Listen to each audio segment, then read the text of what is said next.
A história começa numa noite escura e tempestuosa, em uma velha casa chinesa. Um grupo de homens com mantos pretos permanecia em silêncio, enfileirado. Um deles perguntou se havia alguém ali. A chuva formara poças, e do lado de fora, uma criança suja e encharcada observava os homens de preto. A imobilidade deles era assustadora. Entre eles, um homem de olhos vermelhos olhou atentamente para o garoto, intrigado com o fato de ele estar vivendo na Academia Marshall, há muito tempo abandonada.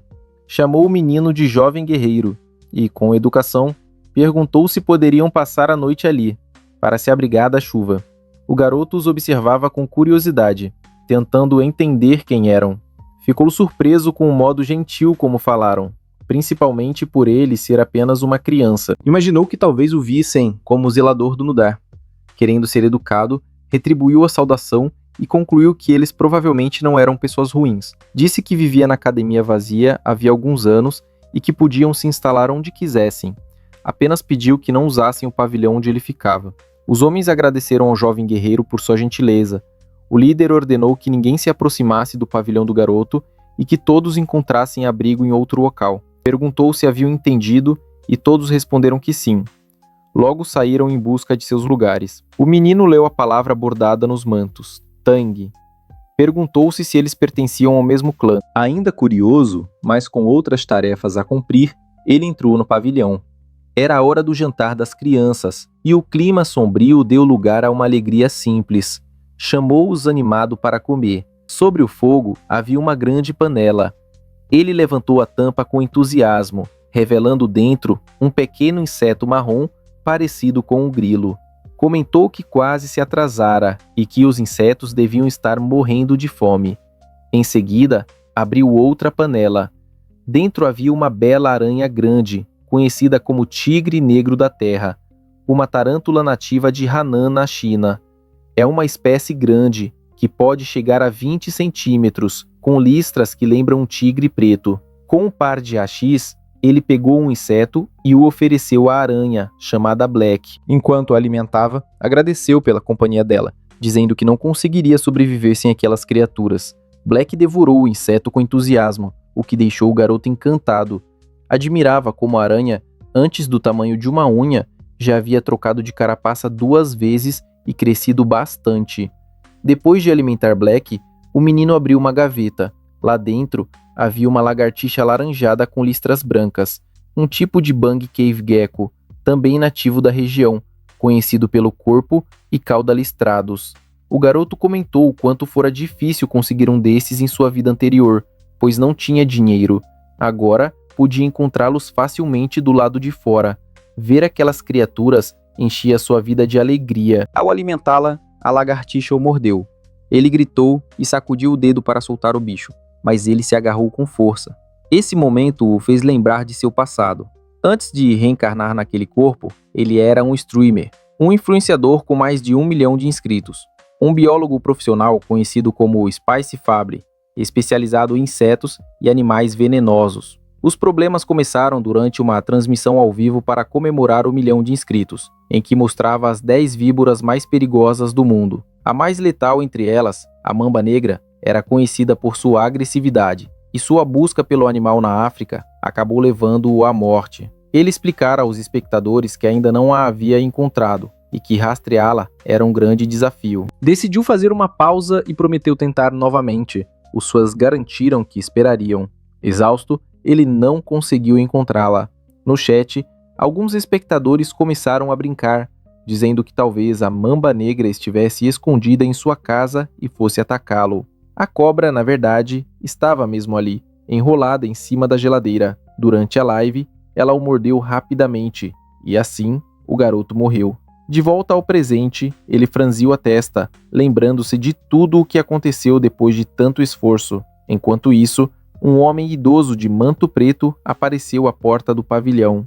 Bateu e chamou pelo jovem guerreiro. O garoto abriu a porta e perguntou se havia algum problema. O ancião agradeceu pelo abrigo e o convidou para jantar, dizendo que haviam caçado um cervo.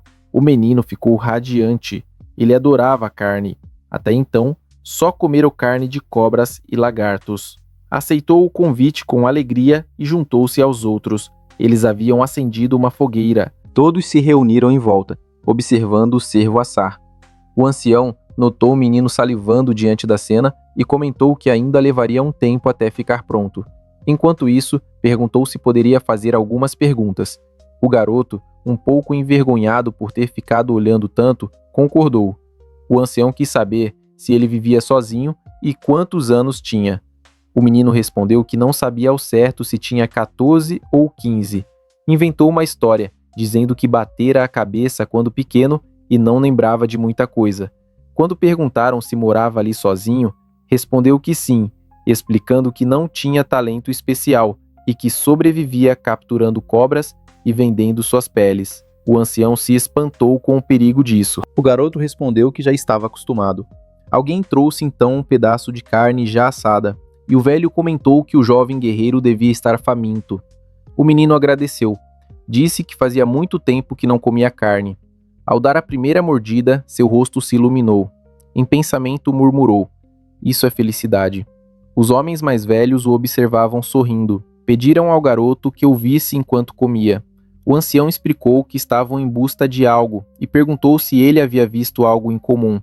Hesitou por um momento, incerto se devia revelar mais. O ancião de cabelos brancos sugeriu ao patriarca que, como devia um favor ao jovem guerreiro, talvez não houvesse problema em contar-lhe. Além disso, o garoto provavelmente não entenderia, e por viver sozinho, não teria a quem espalhar a notícia. O patriarca concordou com o pai e começou a explicar. Estavam procurando uma centopeia com uma mancha azul no corpo. O menino ficou surpreso. Eles a chamavam de centopeia da mancha azul. Era grande, e por isso achavam que o garoto poderia ter se deparado com ela. Ele perguntou qual era o tamanho dela. O patriarca respondeu que, se fosse adulta, poderia facilmente engolir alguém do tamanho do menino. Ele empalideceu ao imaginar uma centopeia desse tamanho. Começou a duvidar da própria suposição de que havia apenas voltado alguns séculos no tempo. Talvez se estivesse em outro mundo completamente diferente. O homem de cabelos brancos tentou tranquilizá-lo, dizendo para não se preocupar, pois estavam perto de capturá-la. O garoto perguntou se eles pretendiam capturá-la para criá-la. Os anciãos ficaram confusos com a ideia. O ancião de cabelos brancos achou graça e caiu na risada. A ideia de criar uma centopeia da mancha azul os divertiu. O patriarca comentou como o jovem guerreiro era engraçado. O ancião de cabelos brancos explicou que criá-la era impossível. Eles queriam usá-la como remédio. Isso confundiu o menino. Primeiro achou que fossem traidores. Agora se perguntava se estavam envolvidos em algo ilícito. Perguntou como uma centopeia poderia ser usada como medicamento. O homem de cabelos brancos explicou que sua neta estava gravemente doente e que o núcleo interno da centopeia era a única coisa capaz de salvá-la. Por isso, estavam determinados a encontrá-la. O garoto tentava juntar as peças e o patriarca confirmou o que ele pensava. A neta do ancião de cabelos brancos era, de fato, sua filha. Para o menino, parecia que fariam qualquer coisa para salvar a garota, dada a gravidade do caso, embora duvidasse que centopeias pudessem ter propriedades medicinais. Entendia, no entanto, o que um pai seria capaz de fazer por um filho. Sentindo compaixão tanto pela menina quanto pela centopeia e grato pela refeição que os homens haviam lhe dado, decidiu oferecer ajuda. Começou a falar sobre as centopeias, o que fez o patriarca perguntar se ele já havia visto uma. Ele respondeu que não, mas disse que, embora talvez não soubesse exatamente o que era uma centopeia da mancha azul, tinha uma ideia de onde poderiam encontrá-la. Apesar de ter morrido por picada de cobra, Spice-Fable era um especialista em criaturas venenosas. Entre as cerca de 8,7 milhões de espécies conhecidas, cerca de 20 mil são venenosas, e ele conhecia todas elas. Centopeias não eram exceção. Com seu vasto conhecimento sobre animais venenosos, Spice-Fable era como uma enciclopédia ambulante. O garoto começou a vasculhar mentalmente o que sabia sobre centopeias, como se folheasse um livro em sua mente. Em pouco tempo, encontrou o que procurava. De volta à realidade, disse aos anciãos que talvez soubesse onde encontrar a criatura. Os homens se mostraram surpresos e ansiosos para saber. O garoto perguntou por quais áreas já haviam procurado. Eles responderam que haviam buscado ao norte e a leste da academia, principalmente durante o dia, focando nas margens do rio ao norte. O garoto não se surpreendeu por não terem achado nada. Ele explicou. Claro que não poderiam encontrá-la. O ancião quis saber o que ele queria dizer com claro. pediram que explicasse. O menino disse que as centopeias pertencentes ao filo dos artrópodes e à classe dos quilópodes têm ampla distribuição e, por serem de sangue frio, precisam de abrigo para regular a temperatura e a umidade. Outro fato interessante, continuou, é que, ao contrário da maioria dos insetos, que possuem uma camada impermeável, as centopeias têm pouca resistência à água e poros na carapaça. Por isso, não gostam de locais encharcados. Precisam de umidade alta, mas não de excesso de água. Ainda assim, não sobrevivem por muito tempo sem ela. Assim, a centopeia da mancha azul provavelmente não estaria em florestas úmidas nem perto de rios. Os anciãos ficaram surpresos, pois achavam que centopeias preferiam fendas em troncos apodrecidos. O garoto explicou que isso valia para as pequenas, mas eles procuravam uma gigante. Centopeias grandes não poderiam viver em florestas nem perto de pedras de rio, pois não conseguiriam se esconder. Os anciãos se entreolharam e assentiram em silêncio. Perguntaram onde poderiam encontrá-la, prometendo ao garoto uma grande recompensa se tivessem sucesso. O menino sorriu e apontou para o oeste, sugerindo que procurassem nas montanhas rochosas daquela direção. Disse que centopeias gostam de repousar sob pedras aquecidas durante o dia e saem à noite. Algumas horas depois, estavam nas montanhas, vasculhando tudo com atenção. O patriarca ficou no alto de uma rocha estreita e observava atentamente. Um homem aproximou-se e comentou que o jovem guerreiro talvez estivesse enganado. O patriarca decidiu encerrar a busca por aquele dia. Ordenou que lançassem a flecha de sinal para reunir o grupo. Enquanto a flecha cruzava o céu, os homens se reuniram em volta da fogueira. Estavam exaustos, mas ainda tinham esperança de que o jovem guerreiro estivesse certo. Perguntavam-se por que a centopeia continuava tão difícil de achar, mas acreditavam na inteligência do garoto. O patriarca permaneceu em silêncio. Por fim, com expressão dolorida, falou de sua filha, Huaiyan, considerado o maior talento da história da família Tang. Perguntou se o céu havia a abandonado. De repente, alguém anunciou o retorno do grande patriarca. O patriarca o recebeu de volta, e todos se reuniram ao redor da fogueira. O grande patriarca perguntou se ele também havia falhado em encontrar a centopeia. O patriarca confirmou que sim. Perguntou se o grande patriarca tivera o mesmo resultado, e ele assentiu. Huaiyan tinha, no máximo, 3 meses de vida. Ele duvidava que conseguisse encontrar a centopeia em apenas 10 dias. O silêncio tomou conta do grupo. O patriarca sugeriu que explorassem o sul no dia seguinte, já que não haviam encontrado nenhum vestígio nas outras direções. O grande patriarca concordou, observando que, de fato, não havia rastros. Essa observação fez o patriarca perceber algo. Ele começou a rir alto, admitindo que não acreditava no que havia deixado passar. Declarou que estavam sim no lugar certo. O patriarca perguntou se o grande patriarca havia notado algo. Este respondeu que não, mas que, como o outro mencionara, ele também não sentira presença nem encontrara sinais. O patriarca ficou confuso. O grande patriarca explicou que justamente a ausência de vestígios era um indício de que a criatura estava ali. Perguntou se o patriarca havia visto algum rastro de animal nos últimos 3 dias. O patriarca admitiu que não vira fezes nem marcas de território. Foi então que compreendeu. O grande patriarca confirmou. Era exatamente isso. Era anormal não haver sinal de nenhum animal numa montanha tão grande. O patriarca cogitou a possibilidade de uma criatura territorial. O grande patriarca suspeitava que os outros animais haviam fugido ou se tornado presas da centopeia. Ele deu um tapinha no ombro do patriarca, garantindo que a centopeia da mancha azul estava realmente ali. Sentiram-se esperançosos de que poderiam salvar Huaiyan. O patriarca exibia a expressão triste, mas cheia de esperança, de um pai aflito. De repente, sentiram o chão tremer. O alerta se espalhou entre os homens. O pânico tomou conta do grupo quando fendas começaram a se abrir no solo. A área em volta da fogueira começou a desmoronar e, de forma inesperada, algo emergiu dali. Um membro gigantesco surgiu do chão, logo seguido por outro. Apontaram assustados à medida que a criatura subia à superfície. Mesmo o grande patriarca sentiu um calafrio. Mais membros surgiram. Era, de fato, a centopeia da mancha azul. E ela era colossal. Na academia, o garoto resmungava sobre a barulheira lá fora. Perguntava-se o quão grande aquela centopeia poderia ser. considerando o estrondo que faziam. Comentou consigo mesmo que apenas havia sugerido onde procurar, mas eles pareciam estar virando a montanha de cabeça para baixo. Ainda assim, estava fascinado com a ideia de uma centopeia grande o bastante para engoli-lo inteiro. Como fã de criaturas venenosas, achava que adoraria vê-la. Enquanto isso, nas montanhas rochosas, a confusão finalmente se acalmou. Haviam derrotado a centopeia da mancha azul, embora não sem ferimentos. Conseguiram recuperar o núcleo, uma pequena gema azul guardada com cuidado em uma caixa de madeira. Os homens se emocionaram, aliviados por finalmente poderem salvar Huaiyan. O patriarca ordenou que seu pai fosse primeiro até Situã para tratar os guerreiros feridos.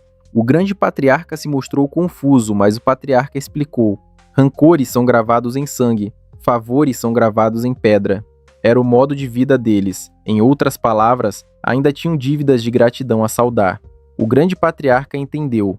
Percebeu o quanto quase errara ao se concentrar apenas em Huaiyan. Concordou que era justo receber o jovem guerreiro como convidado e dar-lhe o que desejasse. O patriarca ordenou que os feridos fossem tratados na aldeia enquanto ele iria visitar o jovem guerreiro, imaginando que o garoto estaria curioso sobre as novidades. Enquanto isso, de volta à academia, o garoto era carinhosamente cercado por 3 pequenas criaturas amarelas, parecidas com Pokémon. O jovem guerreiro enfrentava agora um novo desafio. Havia se tornado de forma inesperada o cuidador de 3 filhotes de centopeia da mancha azul. Pareciam minúsculas lagartas, fofas e cativantes, principalmente quando se esfregavam em seu rosto. Ao olhar para a panela, lembrou-se de algo. Quando voltara para casa, havia limpado os ovos e os deixado sobre o criado mudo. Quando acordou, todos haviam eclodido. Uma das centopeias estava deitada satisfeita em sua cabeça. Ele havia sentido sua presença, mas não esperava que nascessem tão depressa. Olhou para as centopeias agarradas a ele e tentou removê-las com cuidado dos ombros. Mas havia um problema. Elas não o largavam, enxergando-o como o próprio pai. Eis um breve resumo do que acontecera na noite anterior. O garoto, tomado pela curiosidade em relação àquela centopeia gigante, tão grande que poderia engoli-lo, decidiu que enfrentar aquilo era a prova de que ainda era o velho Spice Fabre, mesmo neste novo mundo. Movido pela curiosidade, foi procurá-la e, num momento de frustração, acabou chutando um inseto. Perdeu o equilíbrio e deixou cair a tocha, mas ficou aliviado ao ver que os 3 ovos que encontrara estavam intactos. Felizmente, a chuva já havia parado. Do contrário, talvez não tivesse conseguido salvar nenhum.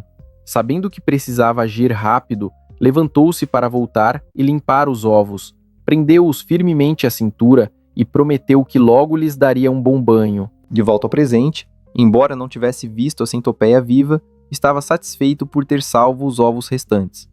Pediu às pequenas centopeias que lhe dessem um pouco de espaço. Sabia que elas não comeriam até completarem 2 mudas, então não precisava se preocupar com a alimentação por enquanto. Ainda assim, tê-las grudadas nele era um tanto incômodo. Então teve uma ideia. Se entrasse na água, talvez elas o soltassem. Com um sorriso maroto, decidiu tomar um banho. As pequenas centopeias provavelmente não faziam ideia do que isso significava, mas uma delas chegou a estremecer de antecipação. Algumas horas depois, o velho patriarca chegou à academia. Aproximou-se do pavilhão, bateu à porta e perguntou se o jovem guerreiro estava lá dentro. O patriarca ancião o esperou, mas não houve resposta. Ele esperou um pouco, depois segurou a maçaneta e decidiu entrar. Lá dentro viu ervas, frascos e até remédios, o que o fez pensar se o jovem guerreiro era um curandeiro. Logo percebeu o quão indelicado era entrar sem permissão e decidiu voltar mais tarde, mas um ruído vindo de um dos potes chamou sua atenção. O som vinha de dentro de um dos vasos. Curioso, ele se aproximou e abriu a tampa. Para sua surpresa, havia uma aranha lá dentro. Sua curiosidade aumentou. Ele abriu uma das gavetas e encontrou um lagartinho. Olhou ao redor e inspecionou outro pote, descobrindo besouros. Também havia alguns ovos e cobras secas. Era espantoso. Ele mal podia acreditar que o jovem guerreiro estava criando animais venenosos e suas crias. Mesmo o clã Tang, famoso por lidar com criaturas venenosas, só havia conseguido extrair veneno, mas nunca aprendera a aumentar a reprodução dessas espécies. Ele percebeu que salvar a vida de sua filha fora um golpe de sorte, mas a verdadeira fortuna havia sido conhecer aquele jovem.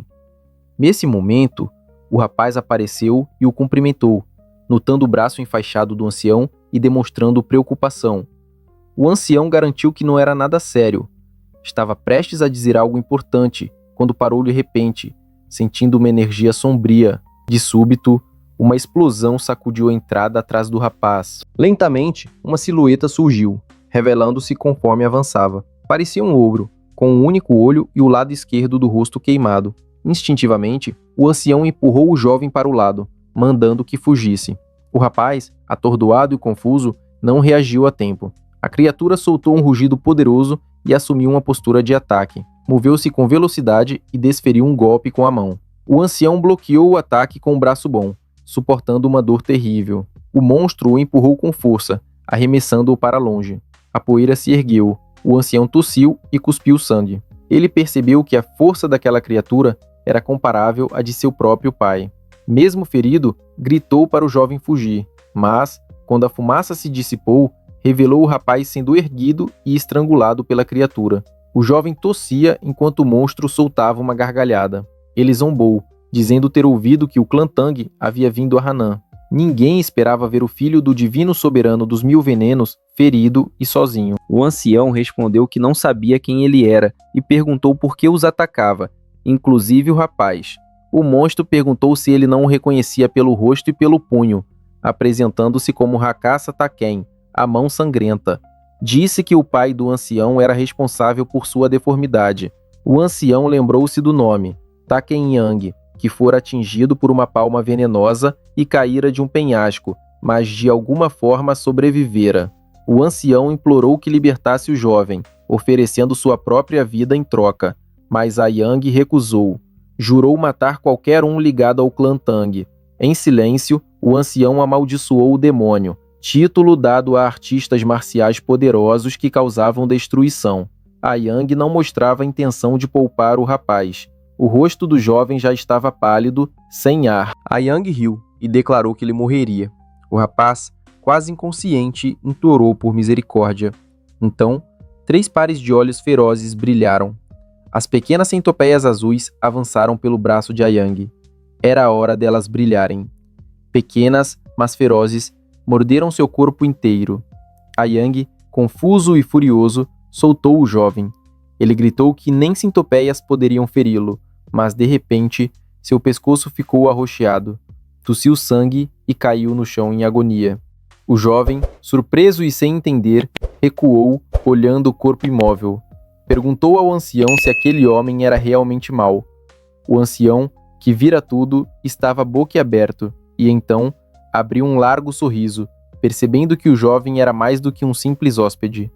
O ancião pensou que aquele rapaz definitivamente deveria se tornar parte do clã Tang. Alguns dias após a queda de Ayane, um suspiro ecoou. O jovem cuidava do ancião, colocando um pano úmido em sua testa. O ancião agradeceu, e o rapaz respondeu que, em vez disso, poderia dizer onde estavam seus companheiros para que ele fosse vê-los. No entanto, percebeu que não podia deixá-lo sozinho, e tampouco poderiam chamar um médico.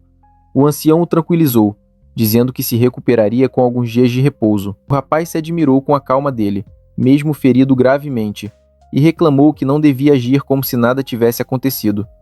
O ancião riu, dizendo que estava bem porque era um artista marcial. O jovem, confuso, perguntou se artistas marciais eram aqueles que voavam e lançavam bolas de fogo. O ancião deu uma risada e explicou que nem todos faziam isso, mas que era uma boa forma de resumir. Spice Fabre ficou maravilhado, mais uma prova de que realmente estava em outro mundo. Afinal, uma centopeia do tamanho de uma casa não faria sentido em qualquer outro lugar. O ancião expressou sua gratidão, dizendo que devia sua vida ao jovem guerreiro que o salvara.